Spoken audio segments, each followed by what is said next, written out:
Hey, everybody. Welcome to the Santita Jackson Show here on AM 950 Radio, the voice of progressive Minnesota. It's a joy to be with you. There's so much to talk about in the world today. We have to send a special blessing to Congresswoman Adelita Grijalva, who was just sworn in. It's taken 2 months. 7 weeks is 2 months, everybody. And she has pledged to be the 218th vote needed to release the Epstein files. We'll be talking about that in the next hour with Branko Marketish. And why is this so significant? Of course, the sex trafficking is important, but so is the blackmail, compromising powerful people, which compromised our government and might have impacted peace in the Middle East when you look at all of that. So there's a lot going on, but you see this woman who won this seat, to see her denied, to see the 800,000 plus persons she represents denied a voice. We've seen that down in Texas. It's just shameful. But I'm grateful that she has been admitted to the body, and in her opening speech, she did say that she would fight for these survivors of abuse of Jeffrey Epstein. In fact, two of them were in the gallery. So exciting times we're living in, everybody. And in the meantime, as excited as we were by the elections last week, as well as angered as we have been by the capitulation, if you will, over the most important the cuts that the average American have taken. And you're going to see that when you go on the exchange, the healthcare exchange. I don't know if any of you have gone on there, but the prices have gone through the roof. And we've had $1 trillion cut to our healthcare system. That's just there.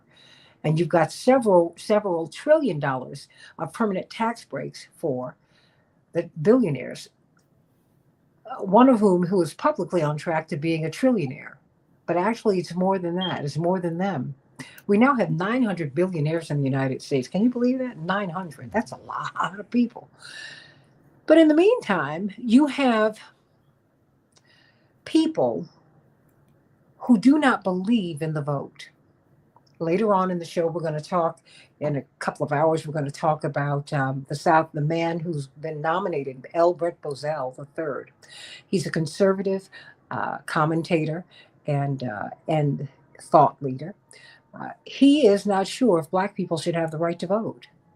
When asked his personal opinion, whether Black people should be second-class citizens, when asked by the senator from Connecticut, should Blacks be allowed to vote, he said, "My personal opinions don't matter. I'm being asked to be an emissary to South Africa." Wow. And so it is in this context, as we look at Peter Thiel, who is from South Africa. He's from Namibia. In the apartheid era, it wasn't just South Africa, it was the frontline states that formed Southern Africa. Southern Africa was an apartheid state. Well, he and Elon Musk are from there, as David Sachs, a whole lot of people who are of tremendous influence here. Not to mention the Afrikaners, the white Afrikaners who are being brought here while they're closing the door to other immigrants. Well, Peter Thiel is a very interesting guy. I know I bring him up a lot, but he is probably very quietly the most powerful man in America right now. Palantir. He is the one who put J.D. Vance on the ticket, a person who is a heartbeat away from being president. When you listen to his philosophy, and I would encourage you to read about him, and that's why I'm going to be bringing more and more people on here to talk about him. He believes in a technocracy, not a democracy. They would like to have smart cities where corporations would appoint a mayor and you wouldn't have a vote. Remember when President Trump said, "When you vote for me, this might be the last time you'll ever have to vote"? Yeah, that did not come from him. Like the 50-year mortgage did not come from him. It doesn't work like that, everybody. It comes from people who are around them. And so when you have people who are not that fond of you going to college if you have the opportunity, of you voting.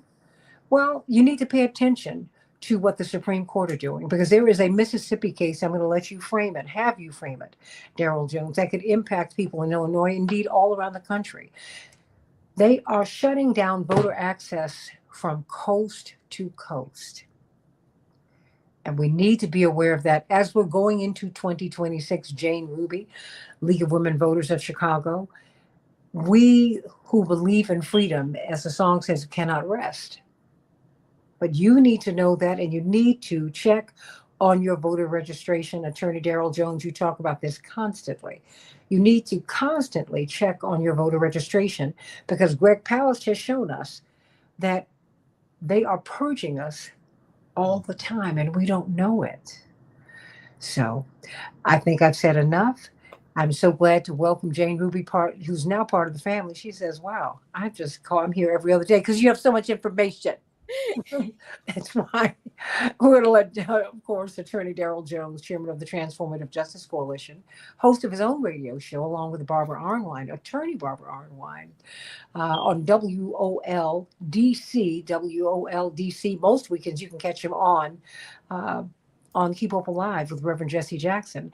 But let's talk about the vote because now we saw how consequential the votes were last week. Um, Democrats, well, let's just say the people, because I really think people are going beyond party, Jane Ruby and Daryl Jones. They're just looking to see whose whose positions make the most sense. Most Americans, the plurality of Americans rather, are not identifying with either party. So I think we make a mistake when we say that the Democrats won or the Republicans won. No, the people won. Despite what corporate media told you, the people said, I want Mamdani, and that's it. It's not even about him as much as it is about what the will of the people.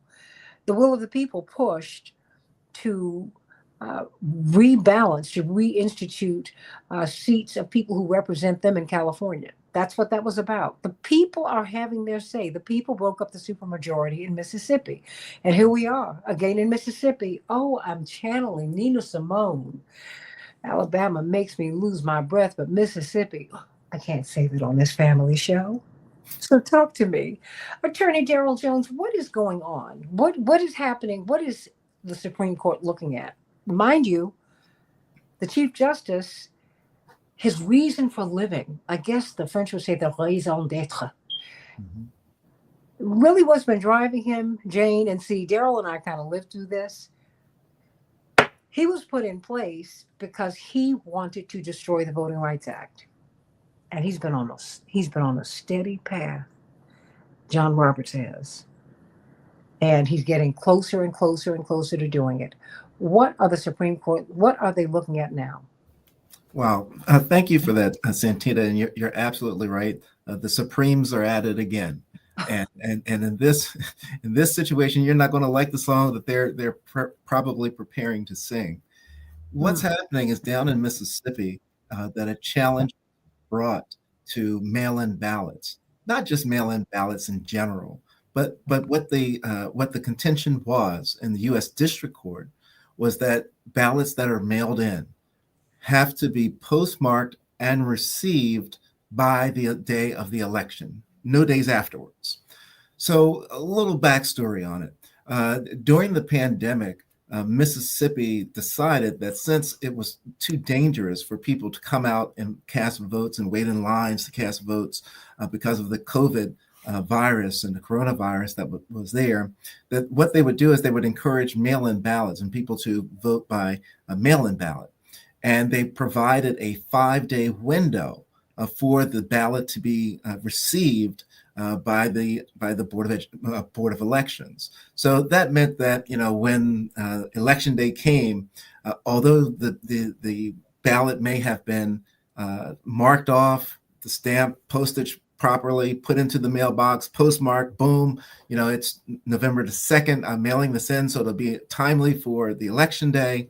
The law during the COVID period gave 5 extra days past the election for all the ballots to get in. Oh, What's that? and excuse me. And when that happened, that allowed you to wait up until the last minute to vote just in case Mhm. something happened that would make you change your mind about a candidate, right? Absolutely. I mean, so long as your ballot was postmarked by that election day and received by the Board of Elections within the 5-day window in Mississippi, it would be counted. So, that's what was put in place. What's happening now is that the RNC, the national RNC, along with the Libertarian Party out of Mississippi and some other folks, are litigating whether or not it is appropriate and legal and constitutional for the state to make the decision that ballots can be received after the day of the election. That is, that when election day hits and if the polls close at 8 p.m., that if your mail-in ballot is not there by 8 p.m. on election day, it would not be counted. It would be discarded, not included.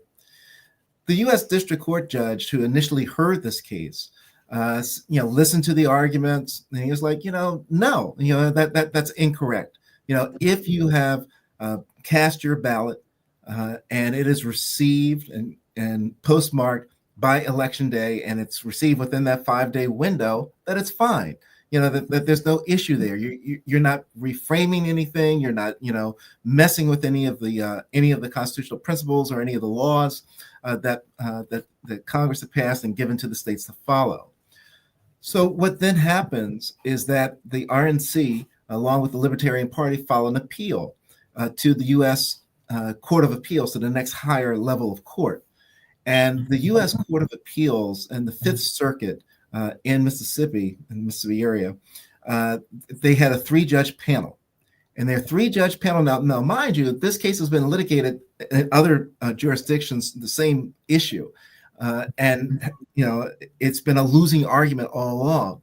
That so long, every state has found every case where this has come up, the courts have said that so long as the postmark is by election day and that it's received within several days after election day, that it's fine. Number of days has varied, but it's fine so long as it's postmarked by that election day.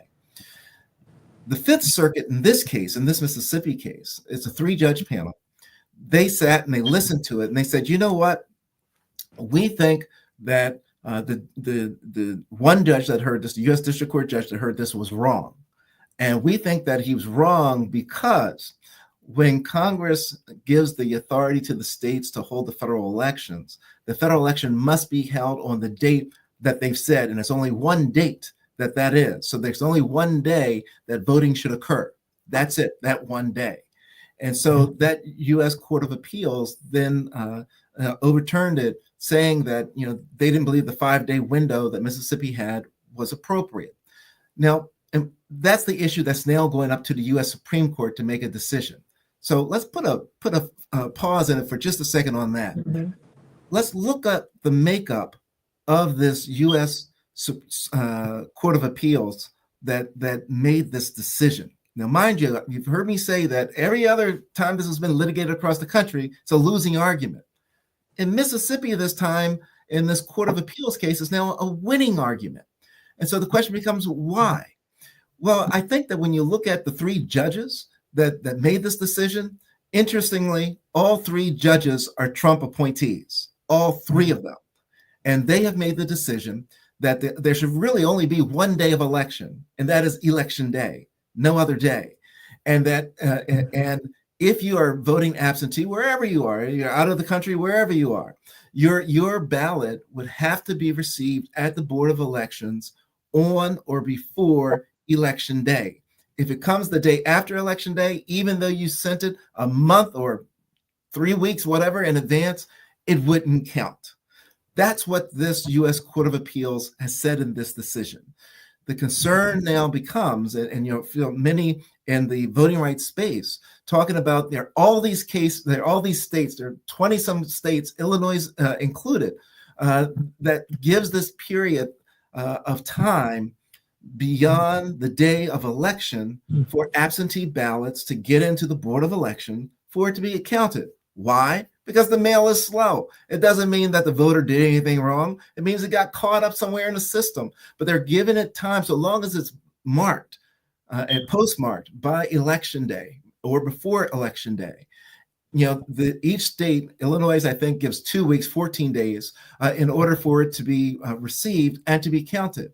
If this decision holds, if the U.S. Supreme Court does what the three Trump appointees did in the Fifth Circuit, then what that would mean is that any ballot that arrive, absentee ballot that arrive, mail-in ballot that arrive after the day of election would not be counted. So if you were out of state, out of the country, you mail it, it's slowed mail, but you did it in time, in timely fashion, it wouldn't be counted if it arrives after election day.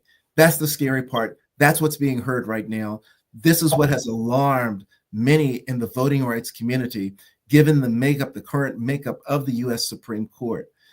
Let me also add this, Santita, that when we're talking about mail-in ballots, typically mail-in ballots favor Democratic candidates in the Democratic Party because it's a pretty well-organized machinery, if you will, and strategy that the Democrats have put in place to encourage people to use mail-in ballots and pushing it all around. That's one of the big things that the Democratic Party has used. That's why you're seeing the RNC line up to try to shrink the pool of voters that can have their votes counted. That's what this is all about. That's what this case in a nutshell is all about. Well, maybe not a nutshell, a little bigger than a nutshell, but that's what it's all about, Santita.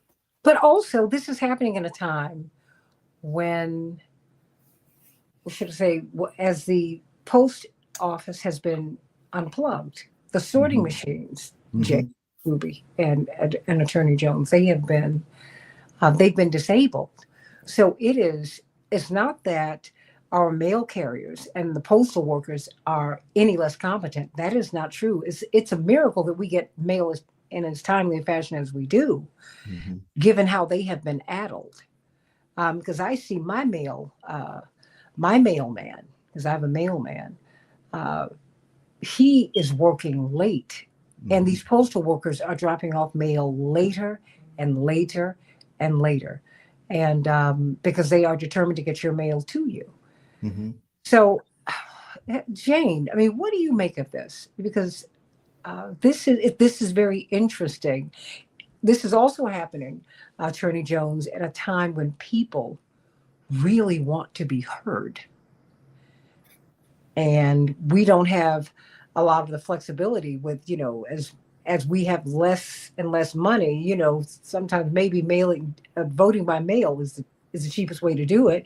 Not to mention the fact that there are states where they only vote by mail. How is that supposed to work? Jane? Yeah, this is incredibly concerning for the health of our democracy. In a perfect world, we should be aiming for more inclusivity ways of voting and participating. There's obviously some people that feel threatened when people exercise their right to vote, and that's where we get into these predicaments. But in a perfect world, we should have more vote by mail options. We should have better systems. Early voting is incredibly powerful in giving people more options and time and flexibility to vote. We should be aiming, instead of taking away, accessibility with voting, we should be figuring out how to make election day a holiday so people get time off and can exercise their right to vote. It shouldn't be, if you are in it for the right reasons, it shouldn't be controversial to allow people to vote.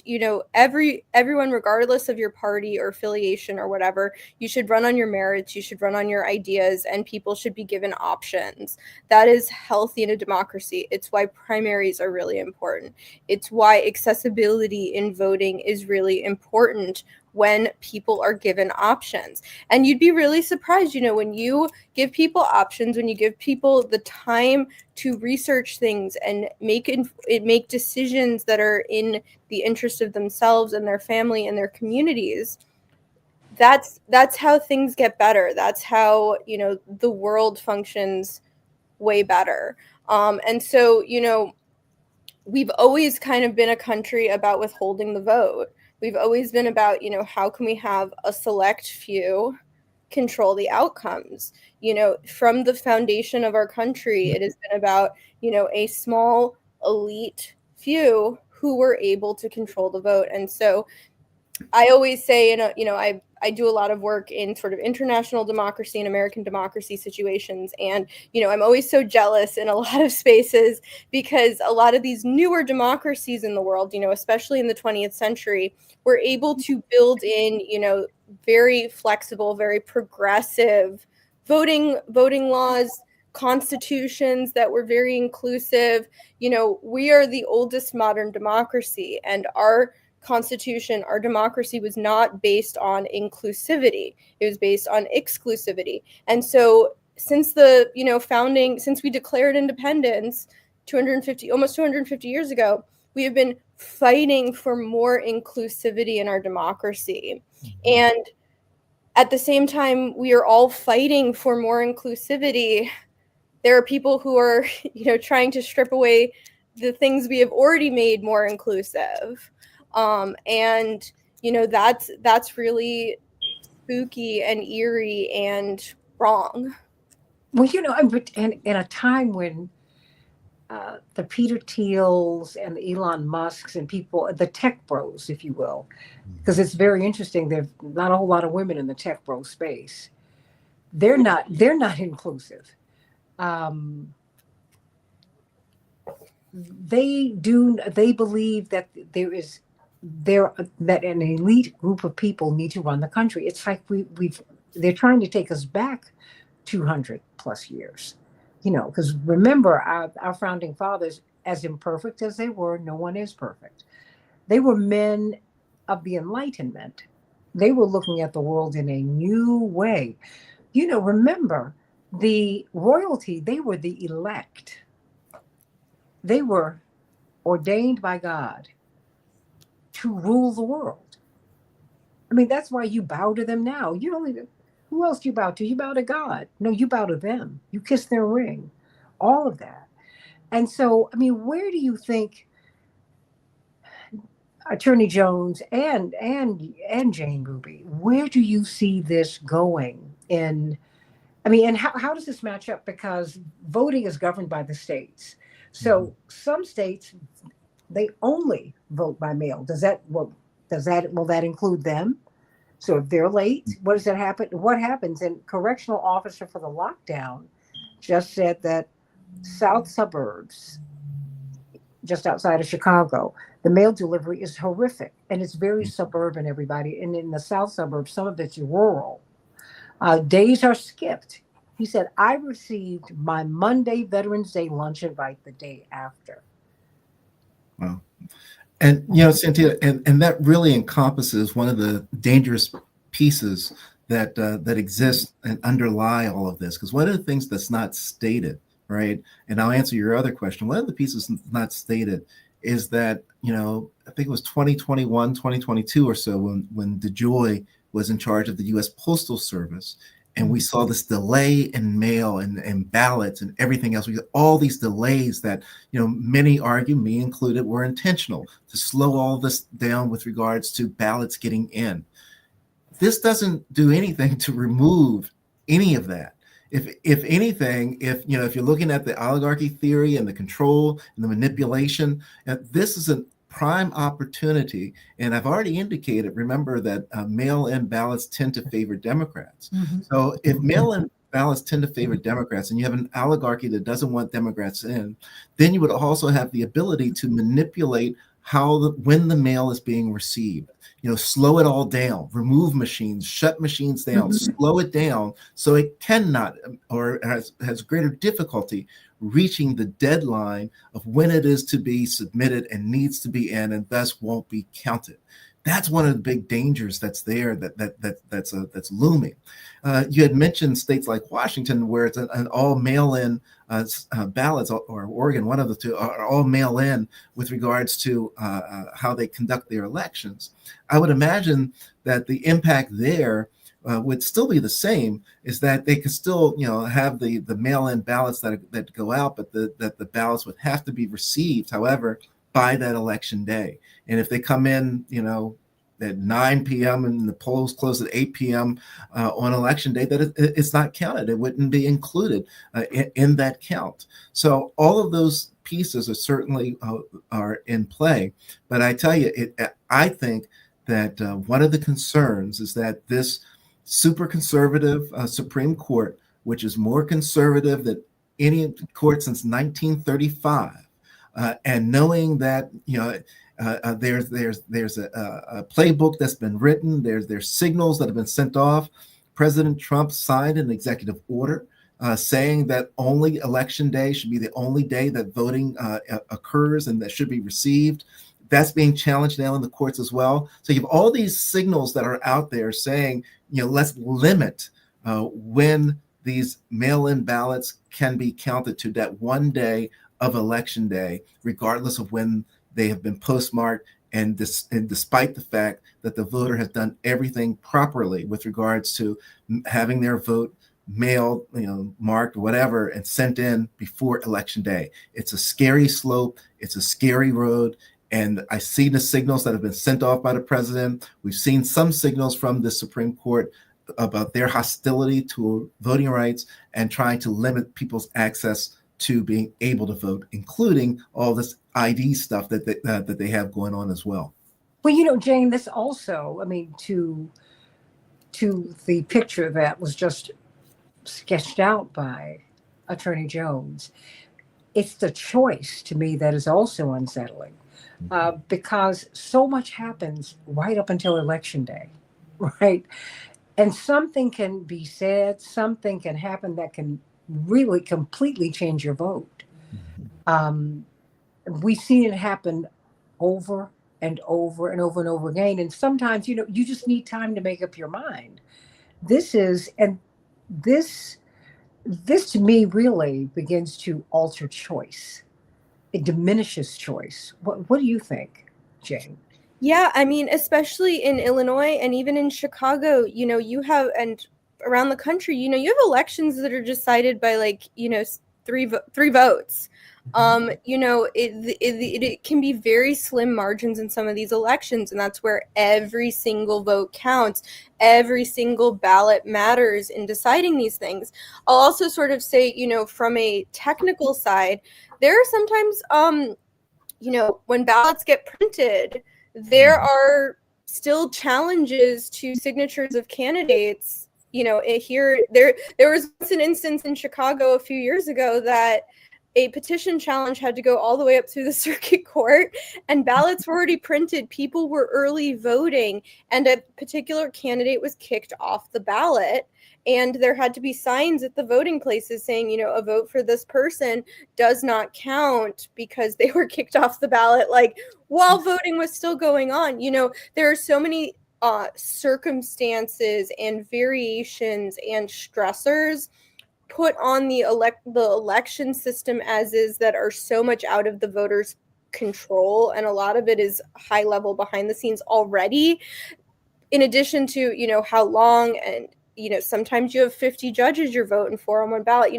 The amount of information that it takes to participate and to vote is such a strain and burden on the individual person that the idea of further limiting how people are able to participate and exercise their vote, isn't okay. That's where we have flexibility around early voting. That's where mail-in voting is great, because how much of a relief is it to be able to vote at your kitchen counter? You can sit and research who you want to vote for. You're not in a little cubby standing up, stressed out that, your ballot is 4 pages long and you don't know who to vote for. It gives people options as to where they feel comfortable being an informed and active participant. We've spoken about on the show before, being a citizen is a full-time job. It is 24/7. It is your life, participating and being civically responsible, accountable, and considerate and compassionate. And so all of these factors into play, it's a really low-hanging fruit to go after. because it is so easy to disenfranchise people and treat people less than, in a way that, you know, their vote is so powerful that it's, you know, a threat to the powers that be. And it's really easy to just say, oh yeah, we'll get rid of mail-in voting, which would mean, you know, X number of people would have to find a different way to vote and participate. And you know, it's interesting to your point, Jane. If you have an inflexible employer, let's put it charitably, who really will not give you the space to go vote. I mean, there are places where the lines are long, and typically that's in Black and Brown communities, especially in Black communities. You can wait for hours. I mean, all over the country. Um, and we saw that in Kentucky when Charles Booker was running, uh, and in this improbable bid when he went from like 1% name recognition to seizing the nomination. Took him two tries, but you know he didn't even have. He absolutely did not have support of the party. Instead of having polling places, Daryl Jones, you remember this, all over the town, all over Louisville, they had one super station. Mm-hmm. It basically in a huge space. Mm-hmm. You know, where you would have, I guess, you know, one of these convention spaces. Mm-hmm. Who does that? I mean, Jane, was that what does that look like for you? I mean, what if they did that at, say, McCormick Place here in Chicago? You know, or at some convention space in Minneapolis, in Atlanta. How, I mean, when you have thousands of people, and you remember the video in Louisville of people getting there early enough so they get to work, and they almost broke down the doors. They were like, "Let us in," because there was some delay and they couldn't open right on time. And people were like, "Oh, wait a minute, open these doors." So, I mean, Jane, what does that say about where we are? What is the state of the vote right now in your estimation? You know, I tell people this all the time, like, Illinois has some incredible voter registration laws. We make it so easy for people. You know, you can roll out of bed in your pajamas on election day and go register to vote, and you can cast your vote at the polling places. Like, we are so fortunate. A lot of places do not have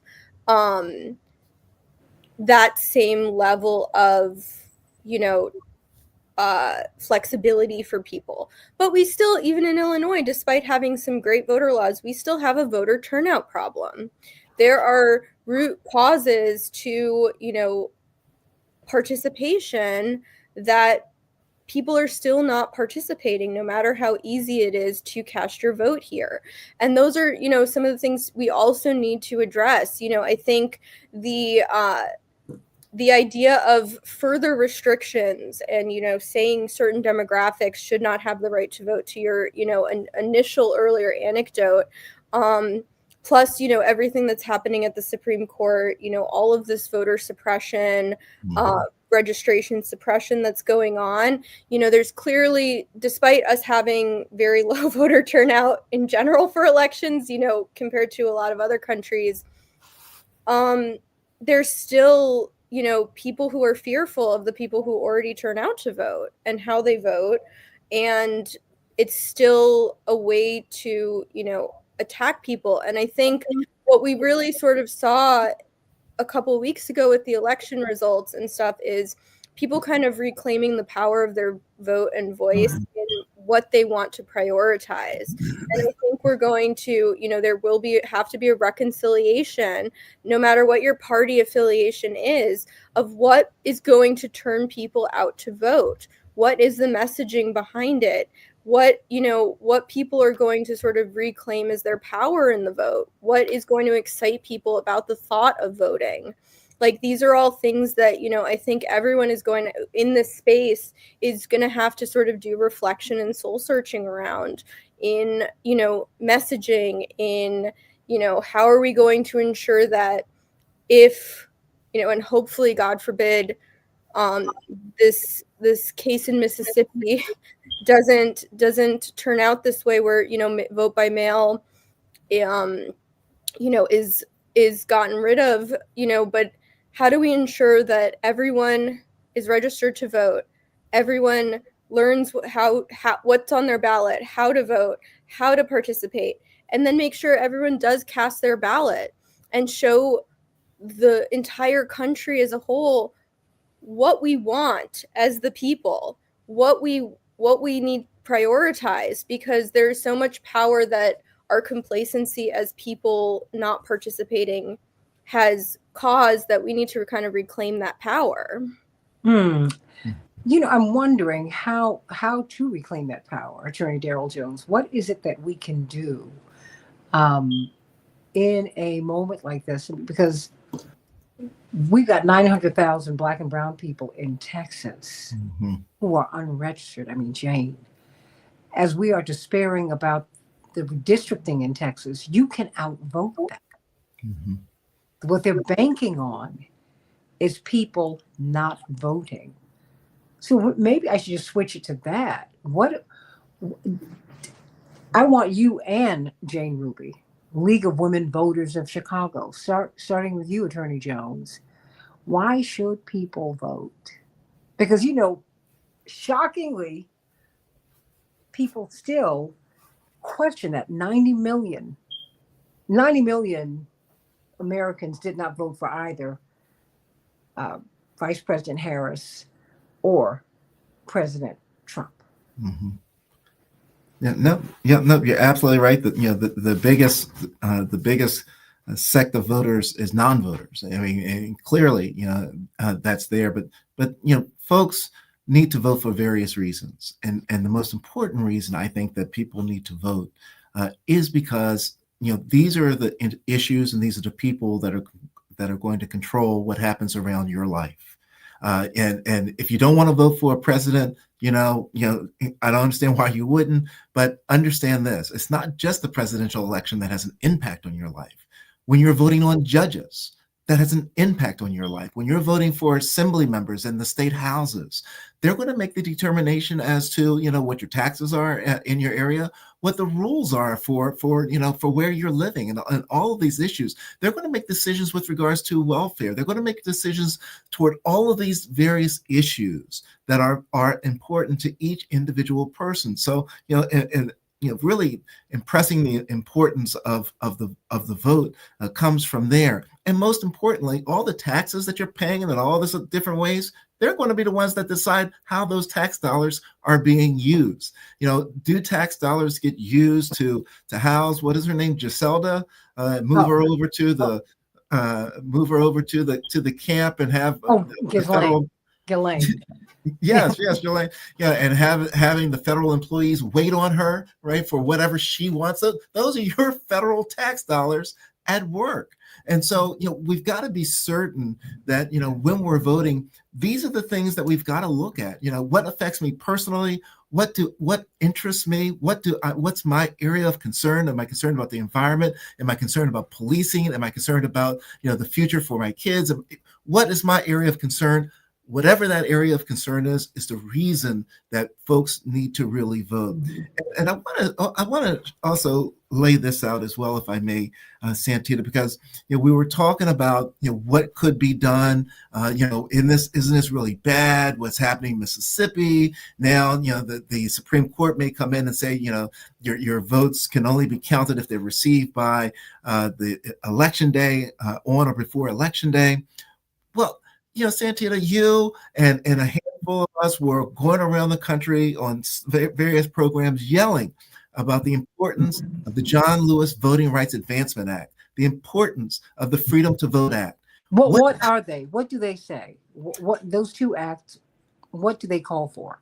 Right. What these two acts will call for is for it to be the same voting policies and measures that are going in force across the country. So when we're talking about how many days should you be able to wait for the ballots to come in that are postmarked on election day, every state would be the same under the Freedom to Vote Act and the John Lewis Voting Rights Advancement Act. When we're talking about early voting, there's some states that don't have same-day voter registration, right? Well, the Freedom to Vote Act and the John Lewis Voting Rights Advancement Act, they would say, no, every state is going to have same-day voter registration. every state is going to have 2 weeks of early voting that's made available. Illinois is really great with regards to it being avant-garde when it comes to voting rights and people being able to access and to vote. But every state is not like that. Alabama is not like Illinois. New Jersey is not like Illinois. In New Jersey, where we just came through the election cycle there, they couldn't do same-day voter registration. So if you woke up and said, you know what, as you just said, Cynthia, I've been really moved by all that's going on. I want to go ahead now and register and vote. If you were in New Jersey on election day and you were moved to so do that, you could not vote on election day in New Jersey if you had to register at that point in time. What these two acts would have done, they would have said you can do same day voter registration and all of this other stuff so that you can access your right to vote. It would have made it easier for voters to be able to participate in the democracy process of voting, which is what we believe, and I think I can speak somewhat for Jane, what we believe would be appropriate for this country is for people to have access and the ability to be able to vote, not any shenanigans, not trying to do anything that would set the stage for there to be any type of fraud or anything along those lines. But you still should have the access to be able to vote, and it should be made accessible and easy. And in Texas, what do? They had the drive-in voting, which I thought was just incredible, where people could drive in with their vehicles and stay in their car, cast their vote, and drive out. Well, what did the Texas legislature do after they saw the increase in voter participation from that? They outlawed it, right? All of these things, I think, that make voting easy, more accessible, and still safe should be implemented. And that's what the John Lewis Voting Rights Advancement Act and the Freedom to Vote Act would have done. And they still can do that, but we need to put people in place in Congress to be able to vote those acts into place. Jane, I need you to let's talk about young people. Not that Daryl and I cannot. But honestly, that's your generation, quite frankly. And you had a different narrative and a different approach to 2024, and even now, than older people have had. I mean, the Mamdani win and the energy behind State Senator Omar Fateh in Minneapolis, that's fueled by young people and people who still have hope. What did you say? Not keep hope alive, but hope is alive. So I mean, what do you say? Because it's watching those particular races, and then when I look at when we see what happened in Mississippi with these 3 Black won seats that broke the supermajority. That's a big deal. I think that we can see that voting does matter, and that some people are retrievable, Jane. But you have to give them something to hold on to. Jane Ruby? 100%. And thank you, Daryl, for doing the plug for the John Lewis Voting Rights Advancement Act, because I do think that there are things at the federal level legislatively that we really need to have in place that just, covers everybody.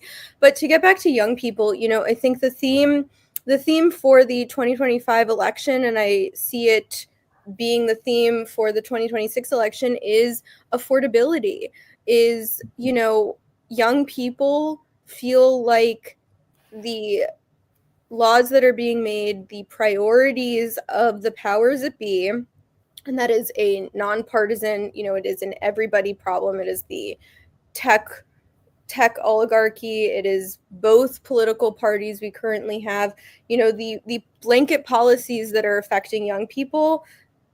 Young people are not being factored into these decision making, like deprioritizing the environment. If we have no planet, what will life look like for young people and their next generation? If we don't have affordability and healthcare, what does family planning look like? What does owning a home look like? What does safe communities look like for young people? And I think that the age of people who are moving into being voters, they're starting to say, like, I can't afford to go to college. who Anywhere. is responsible for me not being able to afford to go to college. And they're like, oh, okay, this is, a policy issue. This is a powers that be are not prioritizing my needs. And, people are reclaiming the power in their voice as young people. I think, there's often the opinion that, the powers that be, they're not going anywhere, this is the way it is. And there's a lot of complacency that we've seen. And I think we're starting to really sort of see a shift in realizing that things don't have to be this way. I think one of the great things for democracy and voting that really expands choice is ranked choice voting. Can you imagine going to vote and not be only being allowed to pick one person? Like, you might like one person, one candidate on issues of the environment, one candidate on issues of affordability. You can rank them. And if your first choice doesn't get the majority, your vote transfers to your second choice or your third choice or your fourth choice. So your vote and your voice and your choices can matter and be more impactful in ways that you're not like, looking at it as, oh, I have to pick the lesser of two evils, or, I'm not going to pick for any candidate because I don't like any of them. Where we can sort of build out ways that people can be flexible in their choices, feel like their vote matters and their vote gets stretched to, accommodate different perspectives. Like, this is the wave of the future. This is how you get young people excited about participating. You also getting money out of politics. Candidates that, are being bought by billionaires, that's not flying with young people. Campaigns shouldn't cost $1 million to run for a state legislature position. And that is where we're at.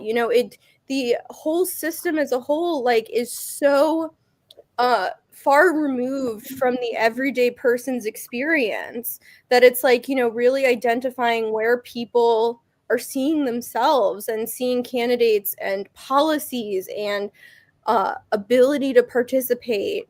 They're really finding it with the people that are close or speaking their language, speaking the issues that they care about. Mm-hmm.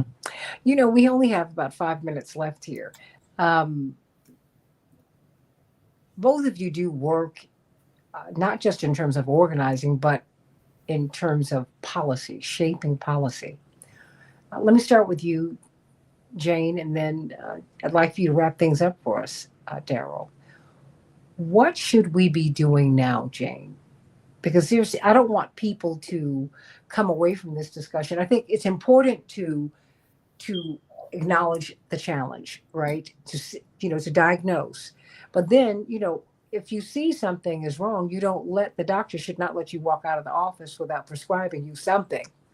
Because I think that there is something that we can do. And you see from last week's election results, and even the disappointment about what happened a couple of days ago with the Democrats deciding to reopen the government against the wishes, quite frankly, of the people. What should we be doing now as this court case is making its way? I mean, because let's be very clear that the Supreme Court functions within a political context. Mm-hmm. They just, that's the way it is. So what's next in your way of thinking, Jane Ruby? Well, I think first and foremost, we need to get as many people registered to vote as possible. We need to ensure every person who is able to register to vote is registered to vote, and it is never too early to make a plan to vote. So in Illinois, we have a primary in March, the general's in November. It's November now. It's not too early to decide to figure out, how are you going to be voting in this upcoming primary? Make a plan. Make sure everyone in your community has a plan to get out and vote. It's, the ballots haven't been finalized, but you can already start to research candidates, look at where they stand on things, make lists as to what do you care about. There's so much of the elected officials and the candidates talking at you, telling you how you should feel about things and why you should vote for them. It's reframing it. It's saying, what are the things that I care about? What are the things that are going to make my life better, my family's life better, my community life better, my country better? Because remember, we are 24/7 citizens. We have to factor in, the health and welfare of our country as a whole. What are the things that are going to make those things better? And then be able to identify the candidates, the policies, if there's ballot referendums on your ballot, what will those do to your community as well? And these are the types of things that we should be building into just, our everyday life, our everyday experiences. Take a few minutes, morning coffee, read what's going on, be able to incorporate the process. It's not just like, a one-off, like special occasion voting. It is it's a continuous process. It's a continuous source of participation. It's a lifestyle. And the more people that can kind of, make it a part of their lifestyle, the better off we're all going to be. Attorney Daryl Jones, and of course, every Tuesday at 12 noon Eastern Standard Time, 11 o'clock Central Standard Time, you can go to WOL in DC. Go online and hear Attorney Jones' show with Attorney Barbara Arnwine. Some of the best information on the radio you can find right there. Attorney Jones. Santita, what I think folks need to do right now, and I think that Jane put it really well, is today, right now. 2026 has already started. The election cycle is here. So you really need to go and, number one, be certain that you're registered. Check on your registration status. You can go to vote.org or vote411.org and check on your registration status and be certain that you're registered to vote. We were talking about younger voters a little while ago, just a moment ago. And there's this belief, there's this practice that's out there that tell the young folks to wait their time. Well, I'm not of that milieu, right? I come from a different cloth. I don't think they have next. I think they have now. And I encourage the young voters and those that are out there that are young at mind to run for office, to put your name in there, to be the change that you're looking for.